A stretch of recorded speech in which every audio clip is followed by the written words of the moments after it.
नमस्कार मित्रांनो, अतिवृष्टी नुकसान भरपाई जे आहेत ते शेतकऱ्यांच्या खात्यामध्ये जमा होण्यास सुरुवात झालेली आहे व शेतकऱ्यांच्या ज्या काही केवायसी आहेत त्या जास्तीत जास्त शेतकऱ्यांनी आपले सरकार सेवा केंद्रामार्फत केवायसी सुद्धा केलेल्या आहेत। तर आता शेतकऱ्यांचं जे अनुदान आहे ते खात्यात जमा व्हायला सुरुवात पण झालेली आहे। पण बऱ्याचशा अशा कमेंट आलेल्या आहेत कालच्या व्हिडिओमध्ये की सर आमच्या जिल्ह्यामध्ये 1 ते 2 महिने झाले परंतु आणखीन आम्हाला जे आहे ते अनुदान मिळाले नाही। तर मित्रांनो, व्हिडिओ नक्की शेवटपर्यंत पहा, तुम्हाला पूर्ण माहिती या व्हिडिओमध्ये दिली जाईल। व तुम्ही आपल्या चॅनलवरती नवीन आला असाल तर श्रीकांत यूट्यूब चॅनलला सबस्क्राइब करून बेल आयकॉनला ऑल करा। तर मित्रांनो, जे काही पैसे आलेले आहेत ते कसे स्टेटस चेक करायचे मी तुम्हाला कालच्या व्हिडिओमध्ये सांगितलेलं आहे व मी आता सुद्धा तुम्हाला त्या व्हिडिओची लिंक जी आहे ते डिस्क्रिप्शन बॉक्समध्ये देणार आहे की तुमचं अनुदान जमा झाले किंवा नाही, केवायसी झाली, पूर्ण जी काही माहिती आहे ते त्या व्हिडिओमध्ये तुम्हाला दिली आहे व त्याची स्टेटस कशा पद्धतीने चेक करायचं ते त्या व्हिडिओमध्ये सांगितलेले आहे।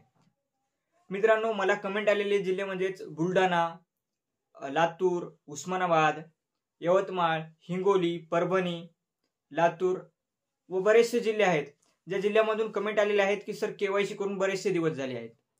पण मित्रांनो, नांदेड जिल्ह्यामध्ये केवायसी करून जवळपास 10 ते 15 दिवस झालेले आहेत। जवळपास 20 दिवस, जास्तीत जास्त 20 दिवस झालेले आहेत केवायसी करून। त्या शेतकऱ्यांचे आता जे काही अनुदान आहे ते खात्यात जमा व्हायला सुरुवात झालेली आहे। मी ते कालच्या व्हिडिओमध्ये तुम्हाला लाईव्ह दाखवलेले आहेत, क्रेडिटेड SMS दाखवलेले आहेत। तर मित्रांनो, जे काही अनुदान आहे ते जमा झालेले आहेत व त्याचं स्टेटस सुद्धा तुम्हाला दाखवलेलं आहे की जे काही वेबसाईट दिलेली आहे त्या वेबसाईटवरती त्याचं स्टेटस काय दाखवत आहे, क्रेडिटेड अमाऊंट किती दाखवत आहे, कोणत्या जिल्ह्यामधून, म्हणजे तुमचा VK नंबर टाकल्यानंतर तुमची पूर्ण डिटेल्स त्या जागी येईल। तुमचे पैसे पडले, तुमची रक्कम जी आहे ती पडली न पडली ती पूर्ण माहिती त्या व्हिडिओमध्ये दिलेली आहे। तर तो सुद्धा त्याची सुद्धा लिंक मी या व्हिडिओच्या डिस्क्रिप्शनमध्ये टाकणार आहे। तर मित्रांनो, पैसे जे आहेत ते जमा होण्यास सुरुवात झालेली आहे। लवकरात लवकर तुमच्या सुद्धा जिल्ह्याचे जे काही पैसे आहेत ते जमा होतील।